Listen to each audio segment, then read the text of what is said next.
Our keynote speaker for the blended finance track, Prachi. As most of you are aware, leads India programs at the Michael and Susan Dell Foundation.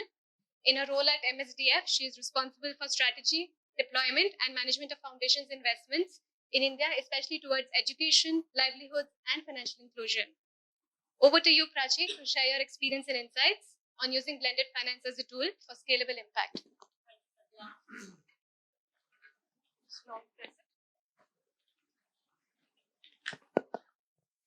Thanks, Pragya. Thanks a lot.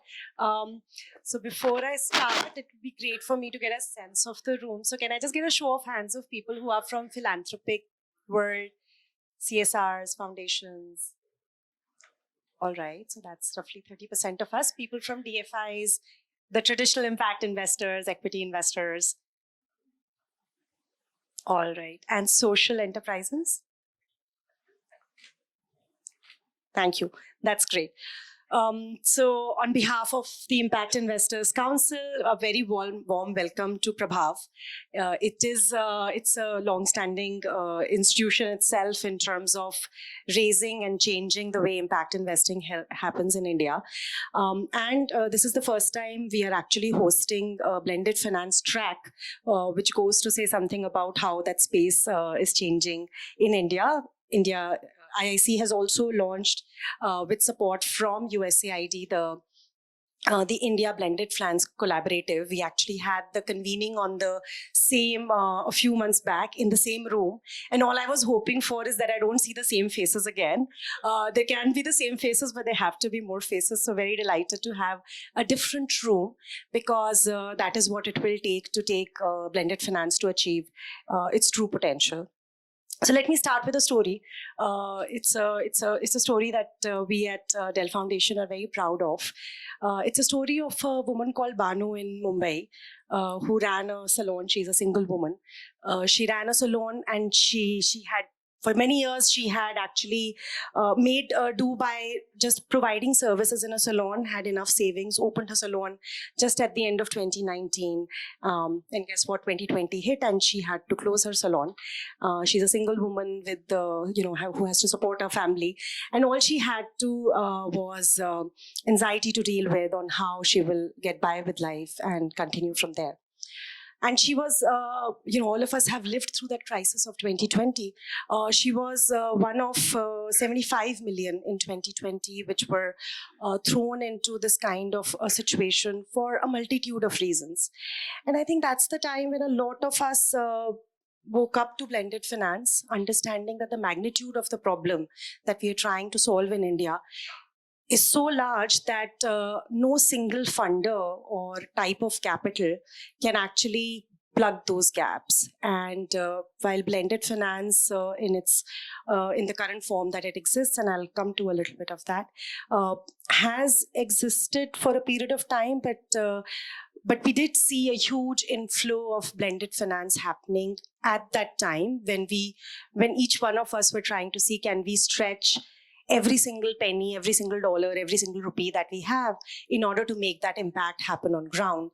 And that's, that's the opportunity in the crisis that we have, that we are more of us here. There is a more diverse group. I was in the opening listening to the speakers in the opening sessions today, LP perspectives coming globally, everybody talking about, okay, what's the role of blended finance in your capital allocation? What role will it play? What kind of instruments will we look at? So let's just step back and give a broader definition to blended finance. I will lean towards the definition that we use at the foundation, which is how do we merge and how do we bring in together the traditional philanthropic capital with its huge emphasis and huge advantage of actually focusing on outcomes for the ones who need it, with the ambition, with the outcome, with the scale orientation of commercial capital. How can these two worlds be merged? And then there are more technical definitions which are out there, but really to bring the best of philanthropic capital and commercial capital to solve the most urgent problems of India. At the foundation, we've used we put in that category actually a multitude of instruments. We have used junior equity, taking higher risk than other investors. We have used impact-linked debt, where we have provided debt, but we have tied the debt and sometimes even the interest rate on the debt to achievement of certain outcomes. We have used guarantees quite extensively during the period of COVID, even more so, given the crisis that we were trying to all solve for. And we've been participants, I think, in all the impact bonds which have been or will be launched in India. So this is this is what in the 100 or 120 million dollars that the foundation has deployed towards educational, financial inclusion, and livelihoods. Roughly 30-40% of it has actually gone in this form. That number has increased in the recent times, but that's a big switch from us coming from a world where we were only doing equity investing and are now doing a variety of these. For us, it was a very natural instrument even before all the blended finance jargon came into it, because we are very impact focused. We're extremely ambitious about what we want to achieve for India and for the underprivileged in India. And we are cognizant of the fact that we are a very small foundation. We do not have, a large amount of money to deploy for these problems. But at the same time, we want to impact a very large number of people and these problems in these sectors. So both the number of people as well as the problems that we are trying to solve are very large. And so it was a natural instrument for us. I did want to share some of the numbers that we have seen in terms of impact, so that it resonates with all three types of attendees who are there from different perspectives. Just to give an example of what it could achieve for your enterprise or for your fund or your source of capital, whatever it be, just as an example from a small foundation in this. So in terms of the leverage that we have seen in our blended finance instrument, it has ranged from 2 to 20 times leverage in terms of the amount of capital that we have been able to bring on top of our capital when applied to these areas. We've seen almost 1.5 times overachievement of the targets that we had initially set. So very recently, the Quality Education Impact Bond, which is the largest impact bond in India, has closed, and they've closed at 2x the targets that they had originally set for this instrument. So we have seen both. We've seen more capital coming in. We have seen an overachievement of targets as well. Vivriti, I think Vineet is here and you'll hear to him later, was the one where we actually had a particularly interesting role during COVID. And we have seen a 3x leverage on our capital in attracting slightly more risk-averse investors to their debt fund, and unlocked credit for approximately 12,500 customers, especially at the time of COVID, which was very critical because that was a space where liquidity had completely dried up during the time of COVID. And we've launched several other guarantee programs which have unlocked credit for almost 50,000 nano entrepreneurs over the last 2 years. And similarly, we've, the impact bonds, which is an area of huge interest for us. It's an instrument which works across both for-profit as well as not-for-profit organizations very well. We've launched, we were participants in the first education impact bond.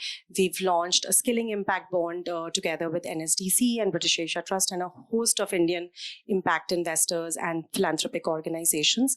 And we are in the process to launch with many partners that I see in the room, the Back to School Outcomes Fund for foundational literacy and numeracy in India. So this is the kind of overachievement we are seeing. This is the kind of leverage that we are seeing. So we should all be running after it and doing many more of them. But I don't even have like a database of numbers to share with you and say, here is one instrument. After this session, if you're interested, come and speak to us and come and participate in us, because that's where we are. We actually are in a very nascent stage of development in this space. we need to be cheaper. The transaction costs of all of these has been extremely high, sometimes almost equivalent to what the instrument itself is. And that resonated very well with what Geeta was saying in her keynote this morning, in terms of when we did the first few equity investments, our legal costs are higher than our investment that we were putting. But second time around, it should not take that long. So it needs to be cheaper. The transaction costs are extremely high. It needs to be faster. We are spending close to 1 or 2 years sometimes in designing them. And we need to be more inclusive. That's the definition of blended capital, that it's not supposed to be an elite group of churning out some intellectual instruments. It needs to be more inclusive of what the variety of social enterprises bring to the table, what all of our collective and diverse capital brings to the table. It needs to be more inclusive in terms of what do we individually want to see in terms of outcomes for who we are working for. So there are a few ideas which all of us keep talking about, which I would just leave out there for you to not just mull over as you sit through the sessions today, but also as you go back to work and think about participating in the space in terms of the role that we can play in terms of collective action. So the first thing we talk about is this common definition of matrix, which just has not happened. So every instrument we are coming up with, okay, if this is the impact bond, should I be measuring grade level competencies? Should I be measuring their grade 10 success rates? We do not have any public data to go by.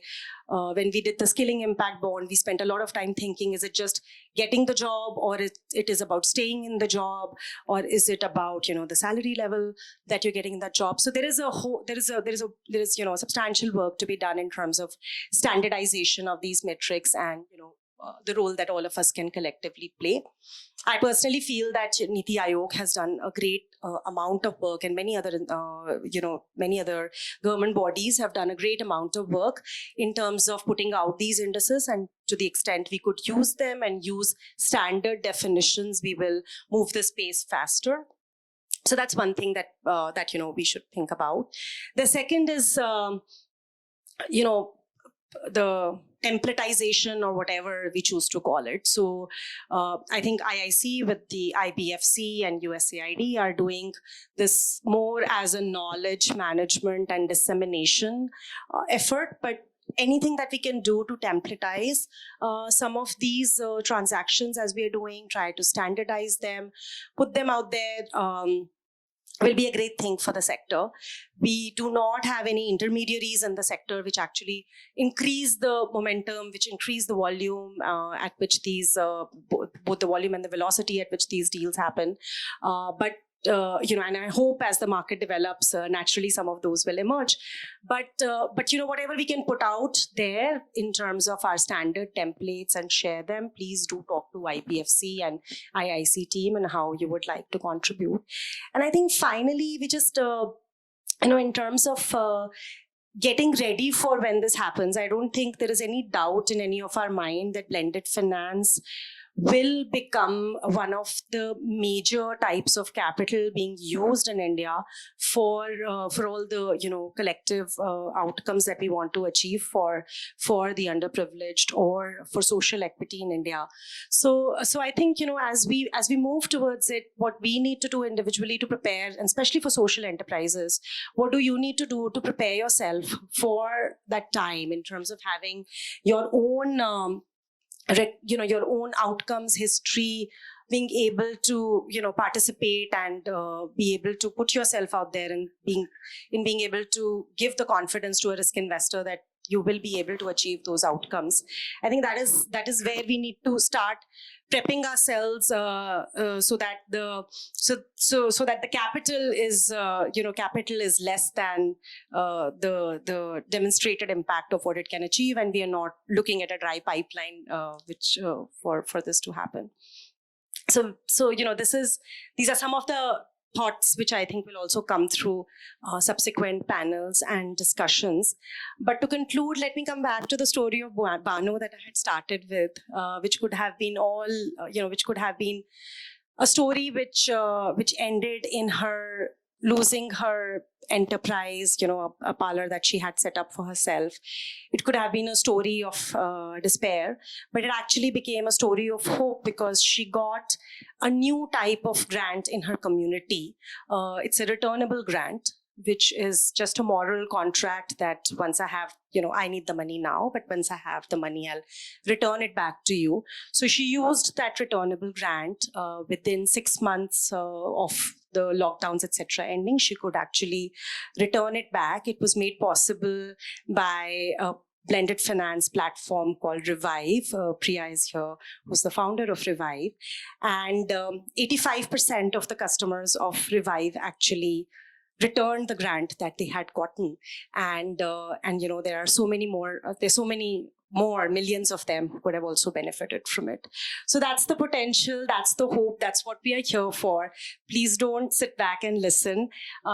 Engage in this topic, and not just as we are here today, but I hope many more conversations with each one of you from here on will happen to make this a reality for India. Thank you so much.